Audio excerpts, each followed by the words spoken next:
Melatih kuntung tubuh melata sayang merbah di pohon cemara. Assalamualaikum mulanya kata saya sembah pembuka bicara. Assalamualaikum, saya Cikgu Abdul Rakib. Pada hari ini kita akan membincangkan satu forum berkenaan program pendidikan inklusif di Malaysia, di luar negara, dan kita akan melihat apakah cabaran yang dihadapi dan apakah solusi yang boleh kita lakukan. Tanpa melengahkan masa, saya menjemput panel pertama saya, Cikgu Nur Syahin, bagi membincangkan isu dalam Malaysia. Dipersilakan Cikgu Nur Syahin. Baiklah, terima kasih diucapkan kepada moderator kita, Cikgu Rakib. Saya teruskan dengan sedikit pendahuluan berkaitan dengan program pendidikan inklusif. Ianya dilaksanakan berdasarkan peraturan-peraturan iaitu peraturan-peraturan pendidikan khas 2013 yang dibuat oleh Menteri dengan menjalankan kuasa Seksyen 41 Akta Pendidikan 1996. Okey. Sebenarnya istilah pendidikan inklusif tu mula dikemukakan sejak tahun 1990 ketika Konferensi Dunia tentang Pendidikan untuk Semua. Dan program PPI ini merupakan program pendidikan yang melibatkan pelajar-pelajar pendidikan khas yang terdiri daripada pelajar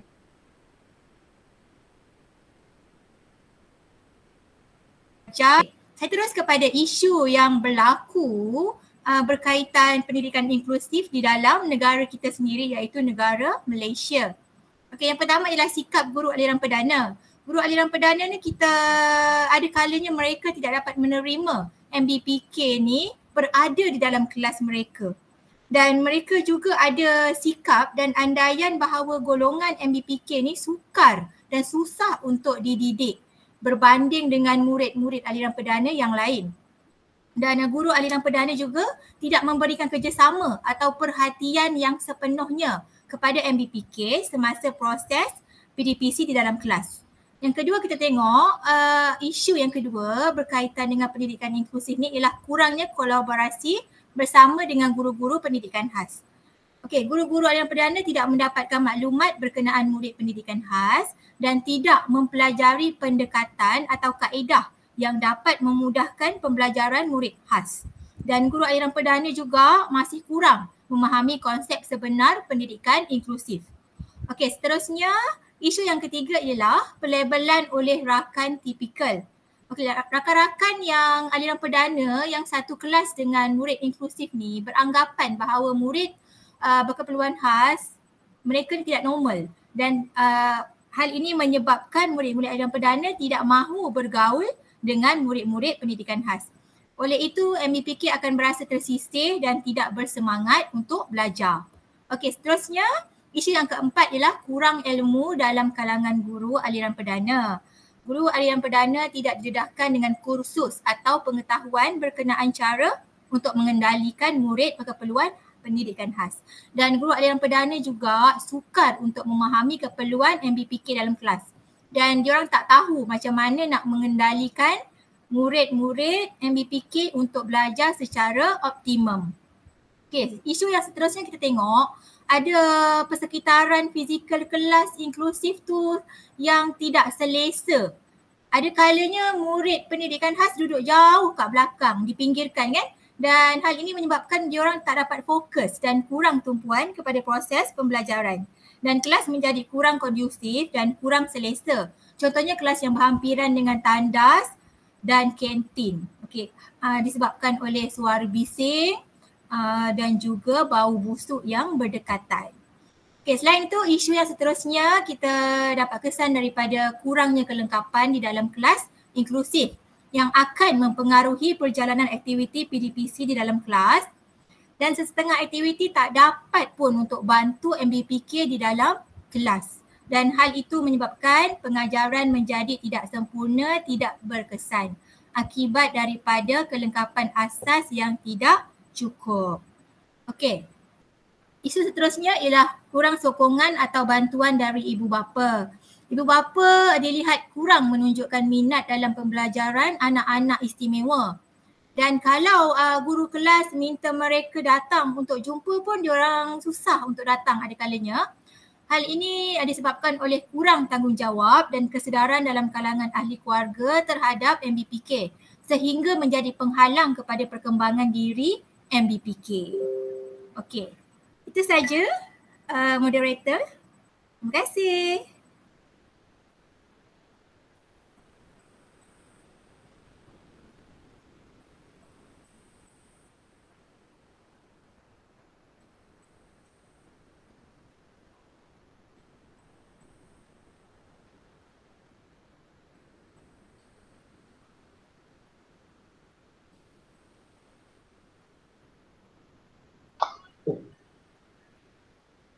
Minta maaf.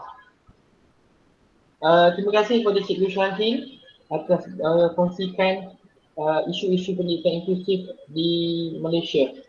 Jadi saya ingin bertanyakan pada Cikgu Rinuka, bagaimana pula isu program pendidikan inklusif di antarabangsa? Saya menjemput Cikgu Rinuka untuk berkongsikan sedikit maklumat. Jadi silakan. Okay, terima kasih Cikgu Rakib. Saya Cikgu Renuka ingin membincangkan tentang isu pendidikan inklusif di peringkat antarabangsa. Okey, isu yang selalunya timbul di peringkat antarabangsa ialah kurikulum sekolah yang tidak fleksibel. Masih terdapat kurikulum yang sedia ada ni tidak memenuhi kriteria murid OKU. Okey, misalnya murid bermasalah pendengaran terbatas dengan pertuturan disebabkan oleh masalah pendengaran mereka. Tetapi mereka memerlukan satu kurikulum yang menerangkan fakta secara bergambar dan menarik supaya mudah untuk mereka memahami. Tetapi keadaan sekarang kurikulum yang sedia ada tu tidak memenuhi syarat-syarat yang itu. Okey, seterusnya komunikasi profesional yang lemah. Bermaksud komunikasi dan kerjasama profesional antara guru pendidikan khas dan juga guru aliran perdana didapati masih lemah untuk melaksanakan program pendidikan inklusif. Okay, seterusnya, isu yang seterusnya adalah kurangnya persekitaran pembelajaran inklusif. Kadang-kadang aktiviti yang dirancang oleh pihak sekolah tidak merangkumi penglibatan murid berkeperluan pendidikan khas di kelas aliran perdana. MBBK ini biasanya tidak bercampur untuk melakukan aktiviti bersama murid tipikal di persekitaran kawasan sekolah. Misalnya seperti aktiviti sukan semasa hari sukan di padang ataupun semasa waktu makan di rehat. Okey, seterusnya. Okey, langkah seterusnya isu yang dibincangkan ialah kurang pengetahuan tentang perkhidmatan tempatan.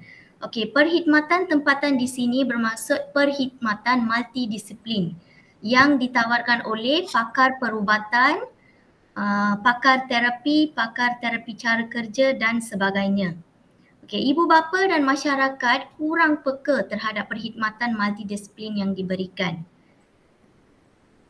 Kemudian salah tafsir konsep pendidikan inklusif sering berlaku di peringkat antarabangsa juga.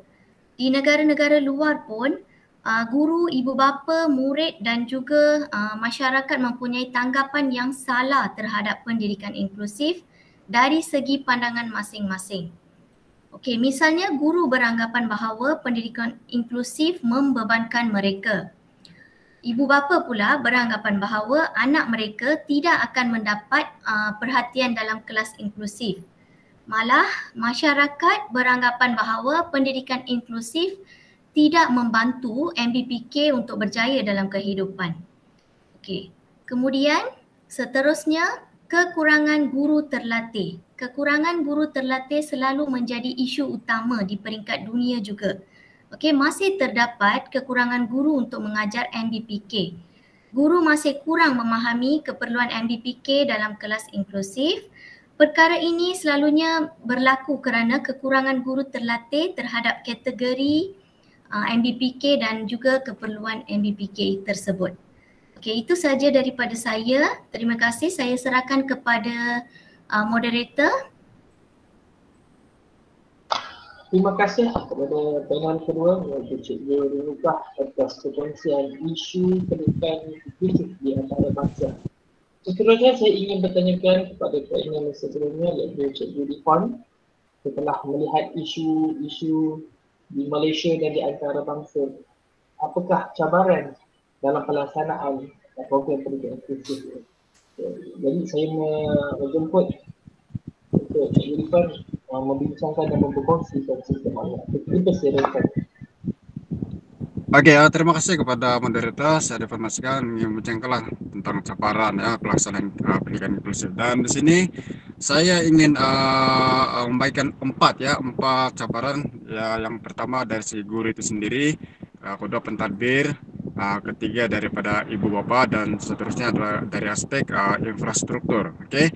Mari kita lihat dari aspek guru ya. Saya rasa sudah diterangkan oleh Sahen tadi, tapi ini saya akan terangkan kembali cabaran yang kita hadapi melalui guru ya.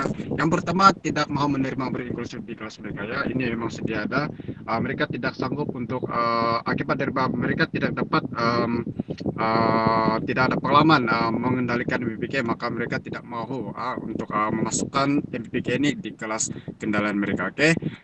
Kurang kerjasama di antara guru aliran perdana dan juga guru pendidikan bahasa ini adalah sesuatu yang memang sering berlaku, dan apabila perkara ini berlaku maka MPPK akan merasa akibatnya lah impak daripada tidak ada kerjasama antara guru perdana dan juga guru pendidikan bahasa. Oke. Dan juga beban tugas sedia ada guru ya, memenangkan banyak tugasan-tugasan yang mereka terima selama ini, maka mereka tidak sanggup untuk menambah tugas mereka untuk mengajar dan juga mengendalikan MPPK. Baik. Untuk pentadbir pula, kita lihat bahwa ramai guru-guru besar ataupun pengetua-pengetua risau jika MPPK ini diinklusifkan, oleh karena mereka ini lebih mengutamakan kepada aspek kecemerlangan ataupun keputusan SPM, maka mereka akan risau jika keputusan itu akan menjadi rendah akibat daripada MPPK ini akan diinklusifkan. Dan juga ramai juga bersama pentadbir yang kurang ya pemahaman tentang inklusif, terutama sekali mereka ini yang berpindah ke sekolah yang mempunyai program pendidikan khas. Jadi oleh karena mereka ini baru berpindah, maka program inklusif itu adalah perkara baru bagi mereka.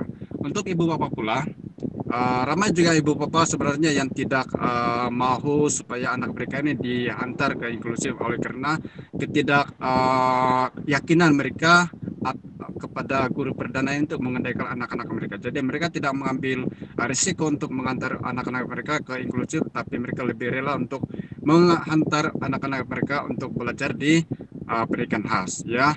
Ada juga ibu bapak yang tidak sadar ataupun tidak ada kesadaran terhadap pendidikan anak-anak. Apabila mereka menyadari bahwa anak mereka lebih mempunyai sifat berdikari yang tinggi, maka mereka lebih menghantar anak mereka untuk bekerja di luar dan tidak menghantar mereka ke kelas inklusif maupun di kelas pendidikan khas. Oke. Dari aspek infrastruktur pula, kita lihat bahwa banyak sekolah-sekolah, terutama sekali sekolah-sekolah yang mempunyai bangunan yang lama. Oke. Kalau di Malaysia memang banyak, maka bangunan-bangunan lama ini memang kemudian masyarakat mereka sangat-sangat terhad. Oke. Jadi di sana agak memberi kesukaran bagi murid-murid, khususnya murid yang mempunyai masalah fisikal ya, yang menggunakan kursi roda. Oleh itu contohnya kalau mereka ingin menuju ke ingin memasuki perpustakaan, dan perpustakaan itu terletak di aras yang tinggi, maka satu cabaran dan satu kesukaran bagi murid yang berkursi roda ini untuk pergi ke perpustakaan. Dan begitu juga dengan peralatan-peralatan yang ada di kelas-kelas inklusif sangat-sangat kurang, dan kemudian masyarakat yang amat-amat terhad lah. Oke. Dan itu saja dari segi cabaran-cabaran. Terima kasih. Saya serahkan kepada moderator. Terima kasih kepada Cikgu Difan atas perkongsian berkenaan cabaran yang dihadapi di sekolah. Jadi saya ingin bertanyakan kepada panel kita yang sini, iaitu Cikgu Mary Selvi. Maka apabila kita menghadapi cabaran, pastinya ada penyelesaian. Jadi saya ingin menjemput iaitu Amir Sherly untuk berkongsi pandangan bagaimana cabaran, isu dan cabaran program pendidikan inklusif ini dapat diselesaikan. Dipersilakan. Ya, terima kasih kepada moderator yang atas soalan yang ditujukan. Salam sejahtera juga kepada panel-panel pembentang yang dikasihi sekalian. Ya, tuan-tuan dan puan-puan, bolehlah dikatakan bahawa kejayaan pelaksanaan PPI ataupun program pendidikan inklusif ini hanya akan menjadi kenyataan apabila solusi, isu dan cabaran dibuat dengan bijak sekali. Solusi yang pertama ialah dari segi infrastruktur. Infrastruktur ini merupakan kemudahan asas dan perkhidmatan sokongan yang menggalakkan dan memotivasikan penglibatan aktif oleh MBPK di sekolah masing-masing. Kita juga harus mempraktikkan mesra OKU dalam diri kita sendiri. Antara kemudahan asas yang perlu disediakan kepada MBPK ialah susur landap, susur tangga iaitu dipanggil sebagai railing dan tandas OKU untuk mereka dan longkang sentiasa bertutup. Dan seterusnya, dari segi fizikal bilik darjah pula, susun atur kemudahan fizikal, penyusunan perabot dan stesen-stesen pembelajaran. Ini memudahkan pergerakan guru-guru dan MBPK dengan selesa di sekolah. Di samping membantu guru dalam menumpukan perhatian kepada semua murid-murid dengan mudahnya. Kedudukan kelas juga perlulah diaras bawah akan membantu murid-murid MBPK untuk yang berkerusi roda untuk bergerak dengan mudah di kawasan sekolah. Dan seterusnya,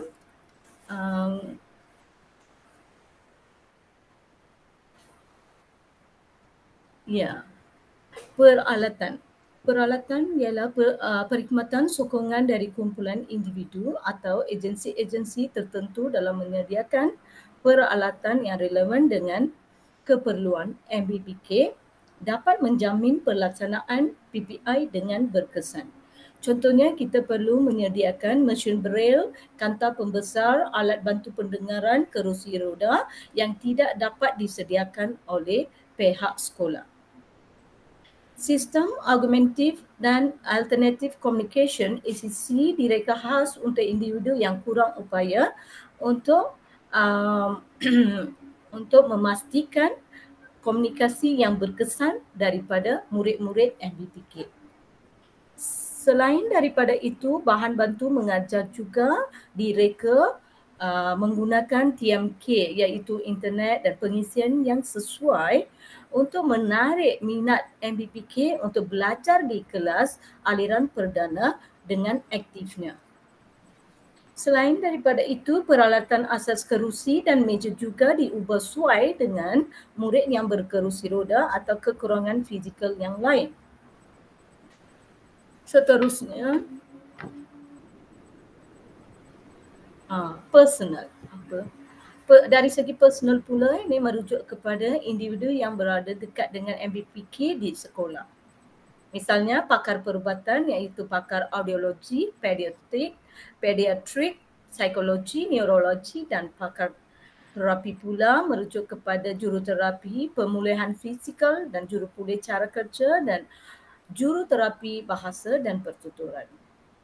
Pakar perkhidmatan bahasa dan pertuturan dirujuk kepada guru bekerjasama dengan ibu bapa dan guru untuk menyediakan intervensi paling sesuai untuk murid. Dan seterusnya pakar audiologi. Audiologi ialah pakar yang mengendalikan murid-murid pendengaran dan mereka akan buat diagnostik awal mengesan punca masalah keperluan asas kanak-kanak. Dari segi pentadbir pula perlu pentadbir pula membuat perancangan yang rapi sebelum melaksanakan PPI.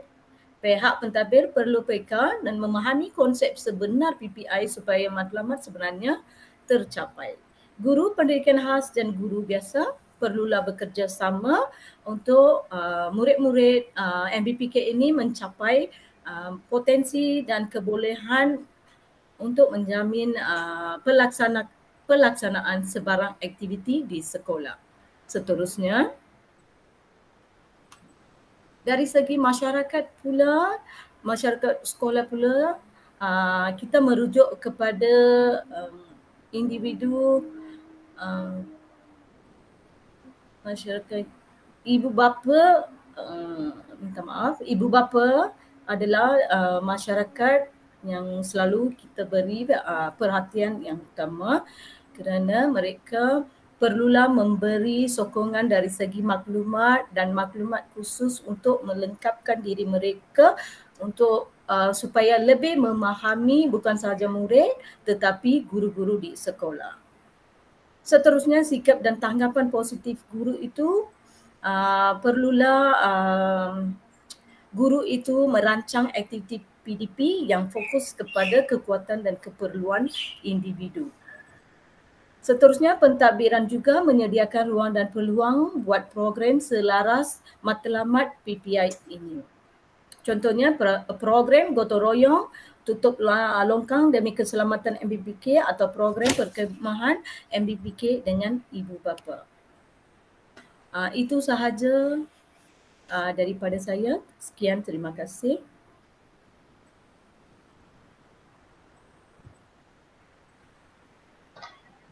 Terima kasih kepada Ibu Kamil Selvi atas perkongsian berkenaan solusi bagi cabaran program pendidikan inklusif di Malaysia. Jadi di sini saya boleh merumuskan pendidikan khas di Malaysia adalah program pendidikan program untuk memberi peluang kepada semua kanak-kanak berkelas khas dapat pendidikan secara sama.